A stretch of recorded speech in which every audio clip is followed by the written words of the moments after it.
Hello guys, मैं Anil Kumar Shripal education channel में आपका स्वागत है।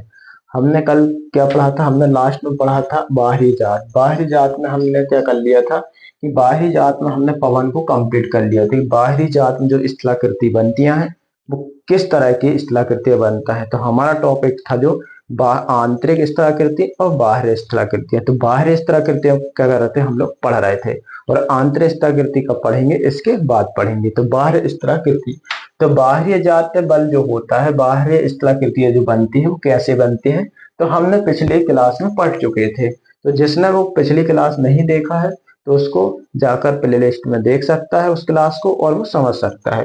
तो हमने पहले क्या पढ़ा, पिछली क्लास में पढ़ा था पवन, कि पवन द्वारा जो स्थलाकृतियां बनती है वो किस तरीके की बनते हैं। क्लियर है? इसके बाद हम पढ़ेंगे आज हिमानी, कि हिमानी से किस तरीके की स्थलाकृतियां बनती हैं। क्लियर हुआ? तो जो हिमानी द्वारा निर्मित स्थलाकृतियां कौन कौन सी होती हैं उसको आज हम कंप्लीट कर लेंगे। हिमानी के बाद नदियां, स्थलाकृतियां। तो बाहरी जात जो बल होता है तो किस तरीके की स्थलाकृति बनती है? पवन द्वारा बनती है, हिमानी द्वारा बनती है, नदियों द्वारा बनती है, और समुद्री तरंगों द्वारा और स्कर्ट द्वारा बनती है। तो हमने क्या किया था पिछली क्लास में? पवन द्वारा हमने कंप्लीट कर लिया था। आज हम करेंगे हिमानी द्वारा, और कल हम कर लेंगे नदियों द्वारा। क्लियर है? तो आज हिमानी द्वारा किस तरीके की स्थलाकृतियां बनता है इसको देखिए। पहले सार्क, जो सार्क स्थलाकृति होती है वो किसके द्वारा बनती है? तो एग्जाम में आता है कि सार्क स्थलाकृति किसके द्वारा बनती है, तो सार्क स्थलाकृति जो बनती है वो किसके द्वारा बनती है? हिमानी के द्वारा बनती है। किसके द्वारा बनती है? हिमानी के द्वारा। क्लियर हुआ? तो हिमानी के द्वारा स्थलाकृति बनती है। जो सार्क बनती है वो किस तरीके की बनती है? जो हिम रहती है, तो हिम का क्या होता है कि हिम का ऊपर से खिसकना, ठीक है, तो ऊपर से हट जाता है, और हटने के बाद जब ये हट जाता है तो मान लीजिए इस तरीके की हिम होगी, और हिम इस तरह की होगी, और इस तरह की हिम होगी, तो यहाँ का जो भाग होगा वो हट जाएगा, और हटने के बाद क्या होगा, एक कुर्सी, कुर्सी जैसे जो कुर्सी रहती है जिस तरीके की आकृति बन जाएगी, जिसको हम बोलते हैं सार्क स्थलाकृति। क्लियर है? क्योंकि यहाँ का जो, अगर मैं यहाँ का हिम हटा देता हूं तो ये किस तरीके की आकृति बनती है? ये कुर्सी की तरह बन गई। क्लियर हुआ? तो हिमानी जो होती है, तो हिम का जो अपर्दन अपरनात्मक के द्वारा होता है, ये हिम का जो हट जाना यहाँ से, ये इतना हिस्सा हट जाना और कुर्सी की तरह आकृति बना लेना, ये क्या होता है, किसके द्वारा होता है? ये होता है अपरनात्मक। तो अपरनात्मक, तो सार्क जो होता है जो किस तरीके को, देखिए यहाँ पर मैंने नोट करके लिखा है, जब कोई हिमानी हटती है तो वहां आराम नुमा कुर्सी की तरह आकृति बनाती, उसे हम सार्क कहते हैं। क्लियर हुआ? तो क्वेश्चन यहां से बनेगा कि सार्क जो आकृति है वो किस अपर्दन के कारण होती है, और किसके कारण होती है? पवन के द्वारा होती है, कि नदियों के द्वारा होती है, कि हिमानी के द्वारा होती है, या फिर समुद्री तरंगों के द्वारा होती है? तो काफी लोग क्या लगा के आ जाते हैं, समुद्र के द्वारा। तो समुद्रों के द्वारा नहीं होती, समुद्रों तरंगों के द्वारा नहीं होती, किसके द्वारा होती है? सार्क। जो सार्क होते हैं वो किसके द्वारा होती है? हिमानी के द्वारा होते हैं। क्लियर हुआ? तो सार्क आ जाए तो हम क्या लगाना है? हिमानी। हिमानी के द्वारा होती है, और बाहरी स्थलाकृति है, बाहरी जात बल है। क्लियर हुआ? और दूसरा है अपरदनात्मक के कारण होता है। फिर एरिड, दूसरा क्या है? एरिड। तो एरिड क्या होता है? तो एरिड को समझिए, जिस तरह से हम क्या है, जिस सार्क हो गया, तो सार्क जो सार्क बना है तो यहाँ की भी जो क्या होगी, यहाँ की भी अपर्दन हो जाएगा, यहाँ का भी हो जाएगा, यहाँ का भी हो जाएगा, और यहाँ का भी हो जाएगा। तो किस तरीके की, इस तरीके की जो आकृति बन जाएगी, इस तरीके की आकृति बन जाएगी, क्योंकि इससे भी अपर्दन हो जाएगा, यहाँ से अपर्दन हो गए, और यहाँ से अभी अपर्दन होगा। तो इस तरह की आकृति बन जाएगी, और यहाँ से जो इस तरीके की ये होगी, है ना, इस तरह, क्योंकि यहाँ से भी कट गया, यहाँ से भी कट गया, और यहाँ से भी कट गया। क्लियर हुआ? यहाँ से भी अपर्दन हो गया, यहाँ से भी अपर्दन हो गया। तो यहाँ से जो, यहाँ से क्या होगा, यहाँ पर एक, ये दोनों साइड से ऐसे धार टाइप की बन जाएगी। यहाँ से भी अपर्दन हो गया, यहाँ से भी अपर्दन हुआ, यहाँ से भी हुआ, यहाँ से, तो यहाँ पर क्या होगा, एक धार की तरह बन जाएगी, चारों ओर से जो अपर्दन हो जाएगा। तो उसको हम क्या बोलते हैं? उसको बोलते हैं एरिड। तो एरिड जो होते हैं वो किसके द्वारा होते हैं? अपरदनात्मक के द्वारा होती है। और किस किस स्थलाकृति के द्वारा होती है? कहाँ पर? पवनों के द्वारा होती है, किस अपर्दन के कारण होती है? यह होती है हिमानी के कारण। क्लियर है? तो वर्ग 1 में ये क्वेश्चन पूछे गए थे कि जो शार्क है या एरिट है, अगर आ जाए तो आपको क्या लगाना है कि आपको लगाना है कि ये बाहरी जात बल है, सबसे पहले ये याद रखना है। और दूसरा याद रखना है कि हिमानी के द्वारा होता है। क्लियर हुआ? और तीसरा याद रखना है ये अपर्दनात्मक के द्वारा होता है, जो चारों तरफ से क्या होता है? अपर्दन हो जाता है और इसके बाद इसमें इस तरीके की धार बचती है, तो उसको हम क्या बोलते हैं? एरेट बोलते हैं। ठीक है? दो शार्कों के मध्य का नुकीला भाग एरेट कहलाता है। क्लियर है? ये क्या हुआ? ये नुकीला तरह, क्योंकि मान लीजिए ये यहां से पूरा कट गया, यहां से भी कट गया, यहां से भी कट गया, तो ये बस बचा ना, ये धार बस बची, ये धार बस बची, ये धार बची, तो इस धार को बोलते हैं, क्या बोलते हैं? एरिड बोलते हैं। क्लियर है? इस धार को क्या बोलते हैं? एरिड बोलते हैं। क्लियर हुआ? तो एरिड जो है, तो एरिड किसके द्वारा होता है? हिमानी के कारण होता है, और दूसरा है कि अपवर्तनात्मक के कारण होता है। ये समझ गए? और ये बाहरी जात बल होता है। क्लियर हुआ? अब गिरी सरंग हॉर्न कैसे कहते हैं? तो गिरी सरंग आ जाए या हॉर्न आ जाए तो गिरी सरंग की ही हॉर्न बोलते हैं। तो हॉर्न क्या होता है? जिस तरह से अब एरिड ये कट गया और ये क्या बन गया? ये नुकीले तरह बन गया। क्लियर है? अब ये नुकीला तरह बन गया, ये बन गया, ये बन गया, यहां से भी अपर्दन हो गया, यहां से भी अपर्दन हो गया, यहां से भी अपर्दन हो गया और नुकीला बन गया। अब ऊपर क्या हो गया? सींग की तरह बन गया। यहाँ पर ये सींग की तरह बन गया ना। मान लीजिए अब ये और ये, तो यहाँ पर ये सींग की तरह बन गया। क्लियर है? तो मैं आपको रेड कलर से आपको बता देता हूँ, ये यहाँ पर सींग की तरह बन गया। तो ये सींग की तरह जो बन गया है, तो इसको बोलते हैं हॉर्न। क्लियर है? तो हॉर्न अगर क्वेश्चन बनेगा कि हॉर्न जो है वो किस तरह की आकृति बनाता है, वो सींग की तरह आकृति बनाता है, और किसके द्वारा होता है? ये अपर्दनात्मक के कारण होता है। क्लियर हुआ? और ये किसके द्वारा होता है? पवन के द्वारा होता है, नदियों के द्वारा होता है, कि नदियों के द्वारा होता है, कि अदर के द्वारा होता है? तो आपको क्या लगाना है? आपको लगाना है कि यह जो होता है ये किसके द्वारा होता है? नदियों हिमानी के द्वारा होता है। क्लियर हुआ? किसके द्वारा होता है? हिमानी के द्वारा होता है। ये क्लियर हो गया? अब इसके बाद अगर आएगा कि ये बाहरी जात बल है कि आंतरिक, क्योंकि ये बाहर हो रहा है ना, ये बाहरी है ना, हिमानी जो भी है तो ये बाहर हो रहा है, तो बाहरी जात बल हुआ। तो इसको क्या लगाना आपको? बाहरी जात बल। क्लियर हुआ? और किसके द्वारा होता है? ये हॉर्न के, सॉरी, ये किसके द्वारा होता है?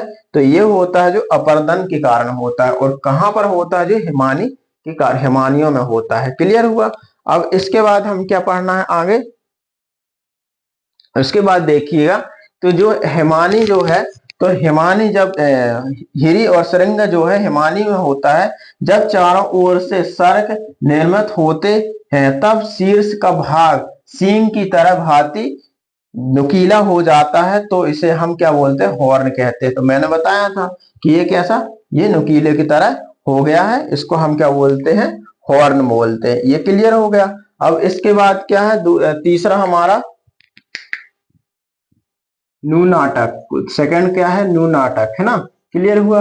अब दो हमने कंप्लीट कर लिए, तीसरा कौन सा था? नू नाटक। नू नाटक कैसे बनता है? तो नू नाटक जो होता है, यह कैसे होता है कि जैसे मान लो पर्वतों की श्रृंखला होती है ना, श्रृंखला हम किसे कहते हैं? तो छोटे छोटे जो पर्वतों की ऐसे क्रमबद्ध जो श्रेणियां होती है, उसको हम बोलते हैं पर्वत की श्रृंखला।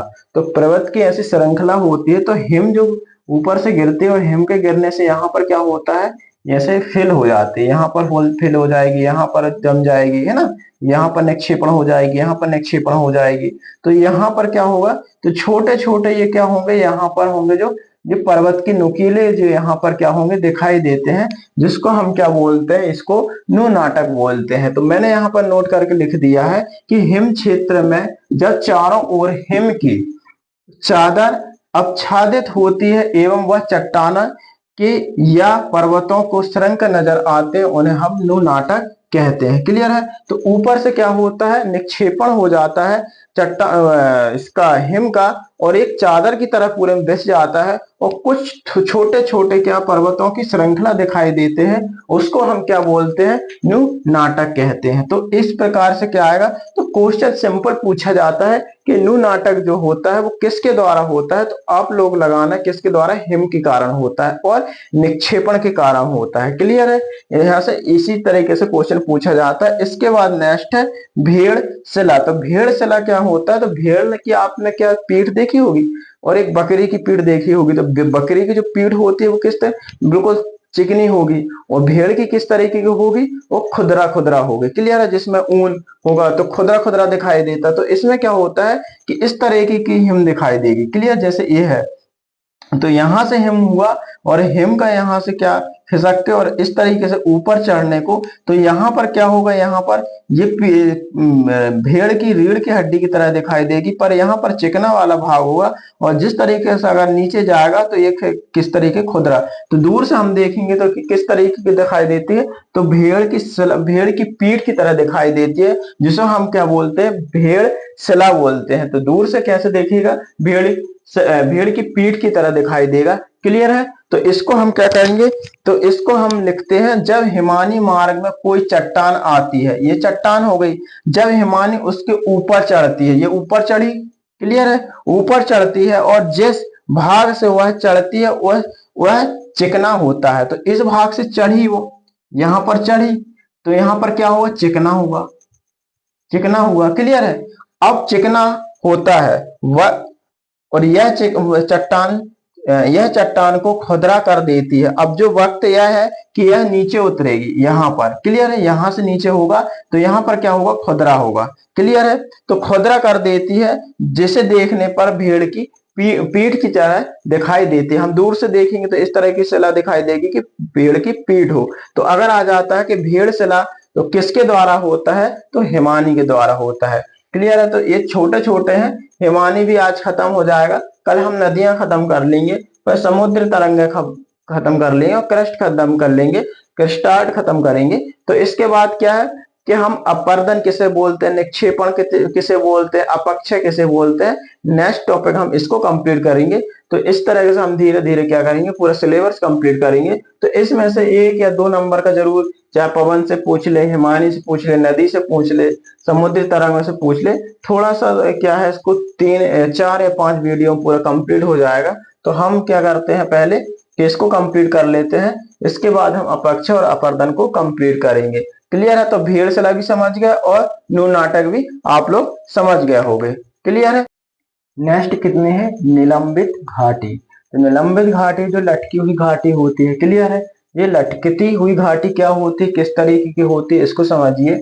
जो ये क्या है, ये हिम है, तो यहाँ से हिम पिघलती है, यहाँ से हिम पिघलती है और यहाँ से पिघलती हुई ये बह जाती है। क्लियर है, तो इसमें से क्या छोटी छोटी, जैसे यहाँ से पिघली, यहाँ से पिघली और यहाँ से पिघली, इस तरीके की पिघल के यहाँ पर क्या होता है और इसमें मिल जाती है। एक जैसे अगर उदाहरण के लिए लिया जाए एग्जाम्पल, यहाँ से एक नदी बही। क्लियर है, यहाँ से एक मुख्य नदी निकली और यहाँ पर सहायक नदियां यहाँ आके मिल जाती है, तो इसको क्या बोलते हैं, ये सहायक नदी। इसी तरीके से यहाँ से क्या होती है, हिम जो होती है वो पिघलती है, और हिम पिघलने के बाद क्या होती है, यहाँ से छोटे छोटे, यहाँ से इस तरीके की हिम पिघल पिघल के इसमें मिलती है। तो यहाँ पर देखिएगा, तो यहाँ पर इस तरीके क्या होता है, यहाँ से हिम पिघली, हिम पिघलने के बाद यहाँ पर ये इस तरीके काट देगी, यहाँ से पिघली फिर काटेगी, फिर यहाँ से पिघली और इसमें मिलेगी, यहाँ पर भी काटेगी, यहाँ भी काटेगी, यहाँ भी काटेगी। क्लियर है, तो आप देखिएगा, यहाँ से देखिएगा, जैसे यहाँ पर मैं समझाऊंगा कि यहाँ से ये चीज यहाँ से पिघली और यहाँ से पिघलने के बाद यहाँ पर मिल गई, तो यहाँ पर ये काटेगी। तो यहाँ पर देखिए, यहाँ पर कुछ दिन बाद यहाँ पर लटकती हुई घाटी की प्रतीत होगी, क्या होगी, लटकती हुई घाटी। तो इसी को क्या बोलते हैं कि लटकती हुई घाटी। तो यहाँ पर देखिए, हिम क्षेत्र में हिमानी के पिघलने के कारण यू घाटी का निर्माण होता है। क्लियर है, तो ये निर्माण होता है, तो निर्माण होता है तो यू आकार की घाटी कहाँ पर पाई जाती है और कहाँ पर निर्माण होता है, तो हिमानी क्षेत्र में होता है। कहाँ पर होता है? हिमानी में। अगर आपसे पूछ लिया जाए कि वी आकार की घाटी कहाँ पर, तो नदी में लगाना। अगर यू आकार की, तो इसी में इसी तरीके के क्वेश्चन बनते हैं और इसी में कंफ्यूजन हो जाते हैं। ये छात्र के यू आकार की घाटी कहाँ पर नदी में लगा के आ जाते हैं, तो यू आकार की जो घाटी होती है वो कहाँ पर? हिमानी क्षेत्र में होती है। क्लियर है? तो इस चीज को याद रखिएगा। यहाँ से ये यू आकार की घाटी का निर्माण होता है, इसे मुख्य घाटी कहा जाता है। तो इसे, ये देखिए मैंने आपसे बताया कि जैसे एक मुख्य नदी होती इसी तरह का ये, इसको मुख्य घाटी कहा जाता है। क्लियर है? तथा उच्च भूमि के अन्य छोटी हिमानी घाटी का निर्माण करते हैं। तो यहाँ पर क्या, छोटी घाटी जो मैंने बताया, जिस तरीके यहाँ से छोटे हिमानी जो पिंगले छोटे छोटे यहाँ से यहाँ से यहाँ से यहाँ से और मुख्य में क्या करेगा, जाकर मिल जाएगा। तो यहाँ पर प्रतीत होगा कि ये लटकी हुई घाटी है। क्लियर है? तो यहाँ पर भूमि से अन्य छोटी हिमानी घाटी का निर्माण करते हुए मुख्य घाटी में मिल जाती है। मुख्य घाटी मिल जाती है तब छोटी घाटी का मुख्य घाटी पर लटकती हुई प्रतीत होती है। इसे हम क्या बोलते हैं? लटकती हुई घाटी कहते हैं। क्लियर है? तो लटकती हुई घाटी कहाँ पर प्रतीत होती है? तो हिमानी क्षेत्र पर होती है। क्लियर है? और यू आकार की घाटी कहाँ पर बनाई जाती है? यू आकार की घाटी हिमानी क्षेत्र में बनाई जाती है, हिमानी क्षेत्र में निर्माण होता है। क्लियर है? तो निलंबित बोल दे या लटकी हुई घाटी बोल दे, तो दोनों का नाम एक ही है, तो इसमें कंफ्यूज नहीं होना। तो दो क्वेश्चन यहाँ से बनेंगे कि लटकी हुई घाटी कहाँ पर निर्माण होता है, निर्मित होते हैं, तो हिमानी क्षेत्र पर होती है, तो हिमानी के द्वारा होती है। इसके बाद हो जाएगा कि यू आकार की घाटी कहाँ पर बनती है, तो हिमानी क्षेत्र पर बनती है। और उसी को पूछ लिया जाए अगर कि लटकती हुई घाटी कहाँ प्रतीत होती है, तो हिमानी क्षेत्र पर होती है। क्लियर हुआ? तो हमारा ये हो गया कि निलंबित और लटकती हुई घाटी का क्लियर हो गया। नेक्स्ट जो है हमारा, नेक्स्ट क्या रहेगा? नेक्स्ट हमारा जो रहेगा अक्षेप रहेगा। क्लियर है? अक्षेप मैदान। तो हमारा नेक्स्ट क्या था? अक्षेप मैदान पॉइंट था। जो अक्षेप मैदान किस तरीके के बनते हैं, तो अक्षेप मैदान जो है, तो जो हिमानी होते हैं, हिम होते हैं, वो क्या करती है, पिघल कर एक विस्तृत क्षेत्र में जाकर क्या होती है, जो चादरों की तरह ये बिछ जाती है, और चादरों की तरह ये विस्तृत रूप में बिछ जाती है, उसको हम क्या बोलते हैं? अक्षेप मैदान बोलते हैं। क्लियर है? तो अक्षेप मैदान, तो यहाँ से क्वेश्चन बनेगा कि अक्षेप मैदान है तो कहाँ पर ये विस्तृत होते हैं या कहाँ पर आकृति बनते हैं, तो ये क्या कहाँ बनते हैं? हिमानी क्षेत्र बनते हैं। क्लियर है? अब इसके बाद सेकेंड है ड्रीमलीन। तो ड्रीमलीन किसे कहते हैं? तो अक्षय मैदान समझ गए, एक विस्तृत क्षेत्र में जाकर क्या करती है, जो हिम होती है वो पिघल कर क्या करती है, विस्तृत हो जा विस्तृत चादर की तरह फैल जाती है, जिसे हम क्या बोलते हैं? अक्षेप मैदान बोलते हैं। अब इसके बाद जो नेक्स्ट था हमारा ड्रीमलीन। तो ड्रीमलीन जो है वो किस तरीके की आकृति बनाता है, देखिए। तो ड्रीमलीन जो होती है, जो हिमानी जो होती है, तो आगे जाके क्या करती है? उल्टी टोकरी। तो उल्टी टोकरी की तरह ये क्या करती है? आकृति बनाती है, ये इस तरीके की। क्लियर है? तो इस तरीके की जब आकृति बनाएगी तो इसको दो नाम, एक नाम से और जानते हैं, तो ड्रेमलिन के साथ साथ उल्टी टोकरी। तो दूर से आप देखोगे कि उल्टी टोकरी की तरह दिखाई देती है। तो आपसे पूछ लिया जाए कि ड्रेमलिन जो है वो कहाँ पर आकृति बनाती है और कहाँ पर किस तरह की बनाती है, तो आप पहले क्या, उल्टी टोकरी की तरह बनाती है। क्लियर है? और दूसरा क्या है, ये ड्रेमलिन जो है हिमानी क्षेत्र पर बनाते हैं। क्लियर? लास्ट हमारा जो पॉइंट था, हमारा लास्ट बताया था कि यू आकार, कि यू आकार की घाटी। क्लियर है? यू आकार की घाटी। तो यू आकार की घाटी कहाँ पर पाई जाती है, तो यहां से क्वेश्चन जरूर एक ना दो नंबर का जरूर बनता है कि यू आकार की घाटी कहाँ पर बनती है। तो यू आकार की घाटी जो है तो हिमानी क्षेत्र बनती है। कहाँ पर बनती है यू आकार की घाटी? हिमानी क्षेत्र पर। क्लियर है? तो हिमानी क्षेत्र पर। क्लियर है? तो हिमानी क्षेत्र पर बनती है। तो हमने आपको पहले जो पढ़ा रहे थे, तो हम वहां पर हमने आपको समझाया था कि यू आकार की जो घाटी होती है वो एक मुख्य घाटी होती है। जब लटकी हुई घाटी हम आपको समझा रहे थे कि लटकी हुई जो घाटी जो होती है वो कहाँ पर होती है, तो उसी तरह की जो मुख्य जो होती है, जो यू आकार की घाटी होती है, जो मुख्य घाटी होती है, हम इसको यू आकार की घाटी कहते हैं। यहाँ से कंफ्यूजन है, इस टाइप के क्वेश्चन पूछा जाता है कि भी अगर पूछ ले जाएगा कि भी आकार की घाटी कहाँ कहाँ पर बनती है, तो आप लगाना कि नदियों में बनती है। अगर आपसे पूछ ले जाए कि यू आकार की घाटी कहाँ पर बनती है, तो आप लोग क्या लगाओगे? हिमानी। तो हिमानी में बनती है। क्लियर हुआ। तो यू आकार की जो घाटी है वो हिमानी पर बनती है, और वी आकार की घाटी है तो वो कहाँ पर बनती है, नदियों में बनती है। क्लियर है। तो हमारा पहले जो था पवन हमने पढ़ा दिया था, सेकंड जो था हमने हिमानी आपको पढ़ा दिया, पूरा कंप्लीट हो गया। आज हमारा कल हमारा जो रहेगा वो नदी, तो नदी से किस तरह की आकृति बनती है। क्लियर है। तो यू आकार का अगर आए तो आप लिखाना कि हिमानी, और अगर आ जाए कि वी आकार की घाटी कहाँ पर बनती है, तो वी आकार की घाटी जो नदियों में बनती है, जिसको हम गार्ज भी बोलते हैं। दोनों साइड क्या होंगे, पहाड़ होंगे, और बीच में से नदी काटती हुई जाती है और वी आकार की घाटी का निर्माण करती है। क्लियर है। तो वी और यू आकार में आप समझ गए होंगे। क्लियर है। तो आज हमारा हिमानी जो था हमारा टॉपिक वो खत्म हो गया। कल हम जो नदियों से आकृतियां बनती हैं, तो किस तरीके की आकृतियां बनती हैं उसको हम कंप्लीट करेंगे, जिसमें विसर्प होगा, है ना, वी आकार की घाटी होगा। तो इस तरीके के बहुत सारे जो टॉपिक है, तो हम नदियों में कल जो नदियों द्वारा स्थलाकृतियां बनाई जाती हैं तो उसको हम कंप्लीट कर लेंगे। तो हमारा जो पात्रता परीक्षा ज्योग्राफी वर्ग 1 के लिए जो क्लासेस चल रही हैं तो हम उसको कंप्लीट कर लेंगे, और हम 4 यूनिट तक तो कंप्लीट कर लेंगे। 5 यूनिट में क्या है, प्रैक्टिकल ही है। क्लियर है। तो 4 यूनिट तो हम कंप्लीट कर ही लेंगे। क्लियर है। तो 4 यूनिट हम कंप्लीट करेंगे। तो इस तरीके की क्लास आपको अगर पढ़ना है तो हमारे चैनल को सब्सक्राइब कीजिए और शेयर कीजिए। जो पात्रता परीक्षा 2025 दिसंबर की तैयारी कर रहे हैं तो उसको आपको पूरा यहाँ पर पढ़ाया जाएगा ज्योग्राफी। क्लियर। तो सबसे ज्यादा 120 नंबर का तो ज्योग्राफी का पूछा जाता है, 30 नंबर का अदर। तो हम आपको क्या करेंगे, ज्योग्राफी पढ़ाएंगे पूरा। क्लियर है। तो यहाँ पर हम आपको प्रैक्टिकली भी समझाएंगे किस तरीके के किस तरह जैसे आकृतियों को समझाया, तो आगे चल के अब जैसे हम अपेक्षा किसे बोलते हैं, निक्षेपण किसे बोलते हैं, और अपर्दन किसे बोलते हैं, तो इस तरीके के जो टॉपिक होंगे, या फिर हम इंडियन फिजिकल पढ़ेंगे ना, तो सभी को हम क्या करेंगे, प्रैक्टिकली जो होगा बिल्कुल हम मैप के द्वारा समझाएंगे। तो इस तरीके की क्लास आप पाने के लिए तो हमारे चैनल को सब्सक्राइब कीजिए और हमारे चैनल से जुड़िए, और पात्रता परीक्षा अच्छे नंबर से पास कीजिए।